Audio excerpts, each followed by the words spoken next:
5 లక్షల రూపాయల pocket money ఇస్తే నేను విన్నాను సాయి భగీరథకి మంత్లీ 5 లక్షల రూపాయలు 5 pocket money. లక్షలు. అంటే నాకు తెలిస్తే ఒక బేద కుటుంబాల్లో ఒక 5 పెళ్లిళ్ళు చేయొచ్చు. పాత రోజుల్లో అయితే ఉన్నవాళ్ళ ఇళ్లలో ₹1,00,000 అయ్యేదంట పెళ్లికి. మరి ఇప్పుడైతే బీద కుటుంబాల్లో ఒక 5 పెళ్లిళ్ళు చేయొచ్చు. అంటే నీకు అంత పాకెట్ మనీ నీకు దొరుకుతున్నప్పుడు నీకు కష్టం సుఖం మంచి చెడ్డ నష్టం ఇవేమి నీకు తెలియవు అసలు. ఇంకా నువ్వు పోక్సో చట్టం వరకు నువ్వు వెళ్ళవు, నీకు అసలు అది ఆ దృష్టిలో లేని విషయం, నువ్వు దాని గురించి ఆలోచించవు. కాబట్టి ఇప్పుడు మనకి కోర్టు మూవీ వచ్చింది ఒకటి, వచ్చి పోక్సో చట్టం మీదనే తీశారు ఆ మూవీ కూడా, మంచి అవగాహన కలిగించారు. మరి వీళ్ళకి ఎందుకు స్పృహలో లేకుండా ఉంటున్నారు? అట్ ద సేమ్ టైం పిల్లల్ని అమ్మాయి అయినా అబ్బాయి అయినా సరే ఇక్కడ సమానత్వంగా వాళ్ళని జాగ్రత్తగా పెంచడం అనే విధి తల్లిదండ్రులది. ఆ బాధితులు ఎవరైతే ఉన్నారో బాధితురాలు కావచ్చు, అంటే ఆ మైనర్ బాలిక ఆమె కావచ్చు, వాళ్ళ తల్లిదండ్రులు కావచ్చు, అంటే కేసు వరకు రారులే, నాది రాజకీయపరమైనటువంటి కుటుంబం, అధికారం ఉంది, దర్పం ఉంది, అన్ని ఉన్నాయి, మనం ఏది చెప్తే అది నించోమంటే నుంచుంటారు, కూర్చోమంటే కూర్చుంటారు ప్రతి ఒక్క అధికారి కూడా. అంతవరకు రాదులే అని అనుకుని ఉండొచ్చేమో బహుశా. అన్నీ అనుకుంటారు, ఇలా కూడా అనుకుంటారు. రెండోది ఏంటంటే నిర్లక్ష్య భావన.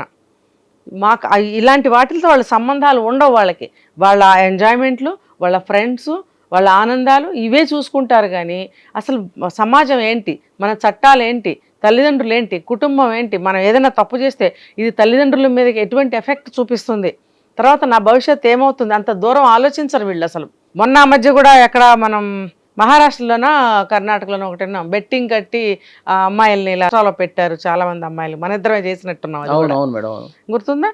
బెట్టింగ్ ఎవరు ఎంతమంది అమ్మాయిల్ని పటాయిస్తే అది నువ్వు గ్రేట్ రా, నువ్వు మగాడివిరా. ఈ బెట్టింగ్లు ఏంటి? దీనికి అంతటికి కారణం ఏంటంటే సమాజం పట్ల బాధ్యత లేకపోవడము, అవగాహన లేకపోవడం, చట్టాల పట్ల దేని పట్ల కూడా లేకపోవడమే. దీనికంతా కూడా వీళ్ళకి ఎడ్యుకేషన్ లెవెల్, స్కూల్ లెవెల్ నుంచి కూడా వీళ్ళకి ప్రతి ఒక్కటి పాఠ్యాంశంలో చేర్చాలి. జవహర్లాల్ నెహ్రూ లేకపోతే ఇంకొకటి ఔరంగజేబు కాదు, ఇవన్నీ కాదు. పాఠ్యాంశాలు జీవితానికి ఏం అవసరమో అవి నేర్పాలి. చరిత్రలు తెలియటం మంచిదే, కానీ చరిత్ర ఇప్పుడు ఏమి కూడు పెట్టదు. రాజులు పోయాయి, రాజ్యాలు పోయాయి, మనం మిగిలాం, వట్టిగా మిగిలాం. ప్రజెంట్ ఏంటి, ప్రజెంట్ సమాజంలో మనం ఎలా బ్రతకాలి, ఏం అవసరం దానికి, ఇవి మనకి పిల్లలకి నేర్పాలి, పాఠ్యాంశాల్లో ఇవి పెట్టాలి. తర్వాత చట్టాల గురించి అవగాహన కల్పించాలి. ఇంట్లో తల్లిదండ్రులు ఎంత ఉన్నవాడైనా సరే కొడుకు హత్య నేరం మీద జైలుకి వెళ్తే భరించగలడా తండ్రి తల్లి ఇద్దరు? మరి లేని వాళ్ళు భరించగలరా? ఎవరు భరించలేరు. కాబట్టి పిల్లలకి తగినంత డిసిప్లిన్ నేర్పుకోవాలి.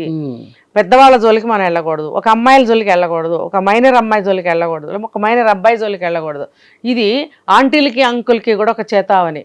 ఇప్పుడు ఏంటి, aunty, sugar daddy, sugar mummy ఏంటి? మరి చిన్న పిల్లలతోటి వెళ్ళడం వల్ల, చిన్నపిల్లలు అంటే మేజర్ ఆర్ మైనర్ ఏదైనా కావచ్చు, ఇక్కడ పర్టికులర్గా మైనర్ పిల్లలతో కూడా ఈ ఎదవ పనులు చేస్తున్నారు. కాబట్టి వాళ్ళకి కూడా ఇది ఒక హెచ్చరిక, వాళ్ళ మీద కూడా పోక్సో చట్టం పెట్టచ్చు, అర్థమైందా?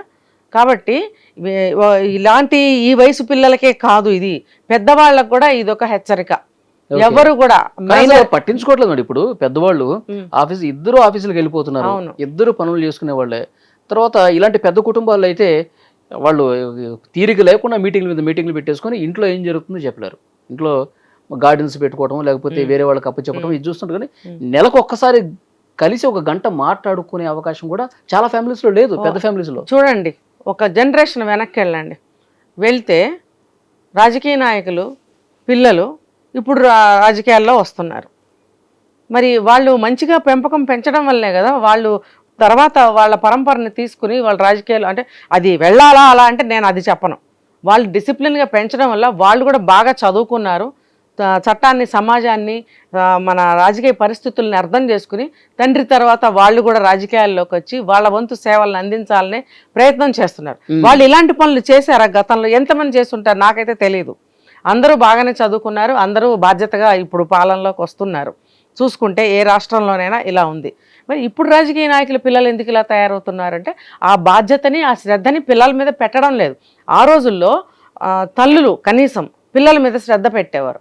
ఇప్పుడు రాజకీయ నాయకుల భార్యలు కూడా, అందరని నేను చెప్పను, కొన్ని వింటున్నాం, వాళ్ళు కూడా బిజినెస్లు పెట్టుకోవడము, ఫామ్ హౌస్లు నడుపుకోవడము, అంటే వాళ్ళు ఏవో ఉంటాయి కదా తోటలు, అవన్నీ చూసుకోవడం, వాళ్ళు బిజినెస్లు చేయడం వల్ల పిల్లల్ని పట్టించుకోలేకపోతున్నారు తల్లులు కూడా.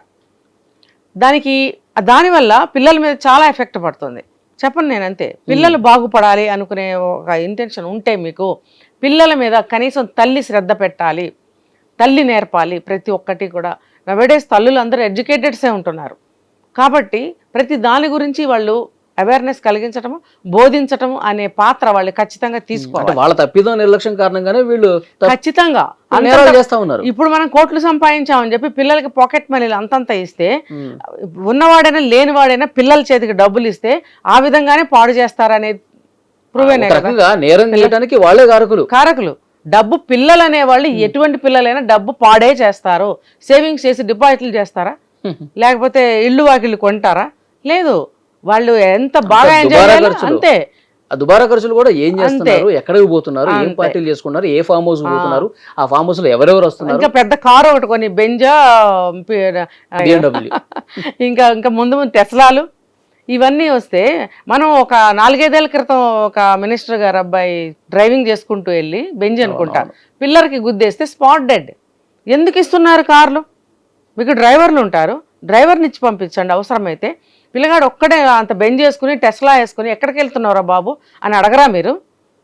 మా అబ్బాయి టెస్లా వేసుకెళ్తేనో బెంజ్ వేసుకెళ్తేనో ఇక్కడ మీ పదవికి చాలా గొప్ప అని మీరు ఫీల్ అవుతున్నారే కానీ ఆ రిఫర్గేషన్స్ ఎంత దారుణంగా ఉన్నాయో ఆలోచిస్తున్నారా? లేని వాళ్ళ కుటుంబంలో ఇది జరిగింది అనుకోండి, వాళ్ళ జీవితాలు పోయినట్టే. ఇంకా వాళ్ళు ఎట్టి పరిస్థితుల్లో ఏ విధంగా బయటికి రావాలనేది కూడా తెలియదు వాళ్ళకి. ఇంకా కంప్లీట్ గా సర్వనాశనం అనమాట. వాళ్ళు కింద స్థాయి వాళ్ళు తీసుకున్నా, పై స్థాయి వాళ్ళు, ఏ స్థాయి వాళ్ళైనా సరే తల్లిదండ్రులు అనేవాళ్ళు చిన్నప్పటి నుంచి వాళ్ళకి మంచి చెడ్డ బోధించడం, డబ్బు తగినంత మాత్రంగానే ఇవ్వటము, ఎటెళ్తున్నారో కనుక్కోవడము, అన్నిటి గురించి సమాజం గురించి తెలియచెప్పటం అనేది బాధ్యత తల్లిదండ్రులది. పిల్లలు కూడా వినాలి, వినేటట్టుగా వీళ్ళు చెప్పాలి. చిన్నప్పుడు తల్లిదండ్రులకి ఎదిరించరు కదా, అప్పటి నుంచి స్టార్ట్ చేయాలి. 20 ఏళ్ళు 25 ఏళ్ళు వచ్చిన తర్వాత చెప్తే వాళ్ళు తిరిగి మనకు చెప్తారు, నీకేం తెలియదు నోరు మూసుకో అంటారు. ఇప్పుడు చిన్నప్పటి నుంచి వాళ్ళకి అదంతా అలవాటు, చిన్నప్పటి నుంచి నేర్పిస్తూ ఉండాలి. ఇప్పుడు ఈ అబ్బాయికి మహా అయితే 25 ఉంటాయేమో, 25 ఏళ్ల క్రితం నుంచి వీళ్ళు ఎందుకు నేర్పలేదు? 25 ఏళ్ల క్రితం అంటే అడ్వాన్స్డ్ డేసే కదా అన్ని, టెక్నాలజీ డెవలప్ అయిపోయింది ఆల్రెడీ ఎప్పటికే. ఇంకా అడ్వాన్స్డ్ వస్తున్నప్పుడు పిల్లల్ని ఎలా జాగ్రత్త చేసుకోవాలి? అట్ ద సేమ్ టైం ఆ అమ్మాయి టీనేజ్ అంటున్నారు, మైనర్ అంటున్నారు. మైనర్ ఆడపిల్లని ఎలా కాపాడుకోవాలి? వాళ్ళు ఎలాంటి జాగ్రత్తలు తీసుకోవాలి? ముళ్ళు అరిటాకు సామెతే కదా, ఏ కాలానికైనా ఏ జనరేషన్లోనైనా బాధపడేది స్త్రీ జాతే కదా. మరి అలాంటప్పుడు మన పిల్లల్ని మనం జాగ్రత్త పెట్టుకోవాలి, వీళ్ళు జాగ్రత్తగా పెంచాలి కదా, వీళ్ళకి అమ్మాయిలకు కూడా అన్నీ నేర్పించాలి కదా. అంటే అవకాశం వస్తే వదిలిపెట్టడం, అవకాశం రాకపోతే కేసు పెట్టడం, మధ్యలో ఎన్నో తప్పుడు సాక్ష్యాలు వచ్చేయడం, ఇవి ఇంకా చాలా ఉంటాయన్నమాట ఇందులో. ఇవన్నీ కాదు, పిల్లల పట్ల తల్లిదండ్రులు ఎలా ఉండాలి అనేది తెలుసుకోవాలి. ఇప్పుడు చూడండి ఎంతంత కేసులు అయిపోతున్నాయి. చూద్దాం మేడం ఇంకా ఈ కేసు ఎంతవరకు వెళ్తుంది ఏంటనేది. సో నెక్స్ట్ కస్టడీకి కూడా తీసుకుని మరిన్ని ఆధారాలు సేకరించే పనిలో పోలీసులు ఉన్నారు. మళ్ళీ మాట్లాడదాం కేసు గురించి. Thank you.